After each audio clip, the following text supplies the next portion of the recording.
akan membahas salah satu kisah inspiratif diambil dari bukunya Kisah-Kisah untuk Anak-anak, yakni Ummu Salamah, Ummul Mukminin yang bijaksana. Tahun 24 sebelum Hijriah beliau lahir. Nama asli Ummu Salamah adalah Hindun binti Abu Umayyah bin Al-Mughirah bin Abdullah bin Umar bin Makhzum. Ayahnya bernama Abu Umayyah ibnu Al-Mughirah. Ibunya bernama Atikah binti Amir bin Rabi'ah. Sebelumnya Ummu Salamah ini sudah menikah dengan Abdullah bin Abul Asad bin Hilal bin Makhzum Al-Quraisy atau lebih dikenal dengan Abu Salamah. Abu Salamah dan Ummu Salamah termasuk sahabat yang pertama-tama masuk Islam dan mengalami berbagai penderitaan bersama Rasulullah Shallallahu Alaihi Wasallam. Saat hijrah pertama, Ummu Salamah dan suaminya ikut bersama rombongan umat Islam menuju Habasyah. Di negeri tersebut mereka disambut baik oleh Raja Najasyi yang baik hati dan penduduk negeri itu. Tak lama kemudian Ummu Salamah dan suaminya kembali ke Mekah. Saat itu perintah hijrah ke Madinah turun. Ummu Salamah beserta keluarga berniat untuk turut serta. Kecintaannya pada Islam membuatnya selalu patuh dan taat pada perintah Allah dan Rasulnya. Namun di tengah perjalanan, keluarganya dari Bani Al-Mughirah menghalanginya untuk hijrah. Ummu Salamah beserta Salamah dilarang ikut Abu Salamah untuk berhijrah ke Madinah. Ummu Salamah sangat sedih karena berpisah dengan suaminya. Setelah beberapa hari berlalu, keluarga Abu Salamah mendatangi Ummu Salamah. Mereka memaksa membawa Salamah pergi hingga akhirnya tinggallah Ummu Salamah seorang diri di Mekah. Setelah 1 tahun berlalu, salah seorang pamannya tak tega melihat kondisi Ummu Salamah yang sering menangis sedih karena ditinggalkan, berpisah dengan suaminya, berpisah dengan anaknya. Dia mencoba meyakinkan keluarganya, pamannya ini, membiarkan Ummu Salamah pergi. Akhirnya mereka pun sepakat Ummu Salamah dibiarkan menyusul suaminya. Ummu Salamah pergi meminta Salamah pada keluarga Abu Salamah. Mereka pun akhirnya memberikannya. Ummu Salamah tak henti-hentinya bersyukur dan bersegera menaiki untanya menuju Madinah Al-Munawwarah bersama Salamah untuk menyusul suaminya, Abu Salamah. Sesampainya di kota tersebut, di kota Madinah, Ummu Salamah langsung menemui suami tercinta. Betapa bahagianya Ummu Salamah, akhirnya mereka bisa kembali bersama, satu keluarga. Tak berapa lama tinggal di Madinah, Rasulullah SAW menyeru kaum muslim untuk berperang. Nah, Abu Salamah ikut memanggul senjata dalam perang Badar. Nah, jadi perang Badar Ummu Salamah ikut. Yang akhirnya Islam menang. Perang Badar telah membuat Islam disegani oleh kaum Quraisy. Saat itu Abu Salamah pulang dengan bahagia. Ia sangat bangga menjadi bagian dari pasukan Islam. 1 tahun berlalu dari perang Badar, umat Islam mempersiapkan diri menghadapi kaum musyrikin yang mereka kecewa ketika perang Badar mereka kalah dan dilanjut dengan perang yang berikutnya, yaitu perang Uhud. Pertempuran terjadi saat itu Abu Salamah terkena anak panah. Ummu Salamah menyambut kedatangan suaminya dengan penuh syukur setelah perang. Tak lupa ia merawat Abu Salamah dengan seksama. Rupanya kehendak Allah berkata lain. Abu Salamah meninggal dunia karena lukanya yang parah saat pertempuran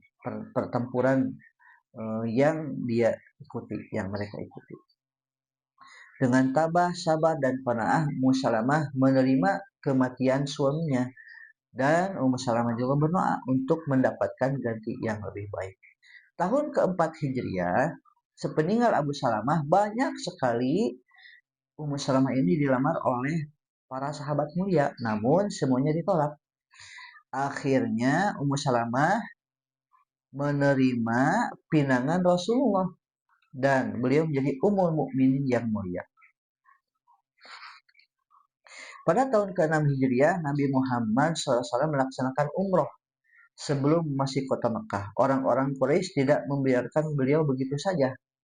Kaum Quraisy mengetahui kedatangan Rasulullah dan menghalangi kaum muslimin masuk kota Mekah. Akhirnya terjadilah perjanjian Hudaybiyah yang dimana secara zahir kaum muslimin dirugikan.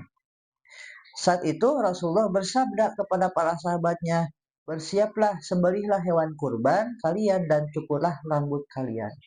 Saat itu tidak ada satupun para sahabat yang melaksanakan perintah Rasul, padahal sudah 3 kali diperintah. Lantas Rasulullah saat itu merasa sedih dan masuk ke dalam tendanya menemui Ummu Salamah. Ummu Salamah memberikan saran, wahai Nabi Allah, apakah engkau ingin sahabat-sahabat mengerjakan perintahmu? Keluarlah, kata Ummu Salamah. Jangan berbicara dengan siapapun sebelum engkau menyembelih sendiri hewan kurbanmu dan mencukur rambutmu. Nah, Rasul langsung tidak banyak bicara, melaksanakan apa yang beliau perintahkan kepada para sahabat, yakni berkurban dan mencukur rambut. Saat itu sahabat melihat. Nah, disinilah akhirnya sahabat-sahabat hatinya eh, terpanggil dan mencontoh Rasulullah SAW. Setelah wafat Rasulullah, Ummu Salamah tetap menjalankan tugasnya sebagai Ummul Mukminin. Beliau meneruskan dakwah Rasulullah. Ummu Salamah menjadi istri Rasulullah selama 7 tahun sebelum ditinggalkan Rasulullah. Ummu Salamah menjadi Ummul Mukminin yang terakhir meninggal dunia. Beliau ketika meninggal usianya 84 tahun. Nah, semoga kisah Ummu Salamah ini menjadikan hikmah, ya, pelajaran bagi kita. Apa pesannya? Pesannya adalah meskipun berkali-kali beliau mendapatkan ujian, ya, Ummu Salamah ini tetap sabar menyerahkan urusan pada Allah. Sikap bijak dan ketajaman pikiran Ummu Salamah telah banyak membantu dakwah Rasulullah. Nah, semoga kita dapat meneladani sifat Ummu Salamah, Ummul Mukminin ini. Nah, maka ada doanya juga ketika kita mendapatkan musibah, ujian. Apa doanya? Inna lillahi wa inna ilaihi rajiun. Allahumma Allahumma Allahumma jurani fi musibati wa akhlif li khairum minha. Yang artinya sungguhnya kami adalah milik Allah dan sungguh hanya kepadanya kami akan kembali. Ya Allah, karuniakanlah padaku pahala dalam musibah yang menimpaku dan berilah aku ganti yang lebih baik daripadanya. Itulah kisah berkaitan dengan Ummu Salamah yang dimana buku ini ditulis oleh salah satu Ananda Novia Sabda, gitu ya. Dari mana ini teh? Dari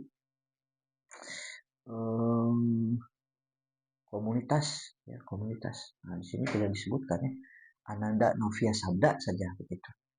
Ini kisah-kisah yang untuk anak usia 3 tahun lebih. Nah, bisa jadikan referensi kepada orang tua untuk menceritakan Ummu Salamah ini kepada anak-anaknya. Itu sahabat-sahabat yang dimuliakan oleh Allah. Semoga kisah ini bermanfaat untuk berkembangnya channel ini, ya, yang membawa manfaat lebih banyak lagi. Silakan like, komen, subscribe, dan share. Assalamualaikum warahmatullahi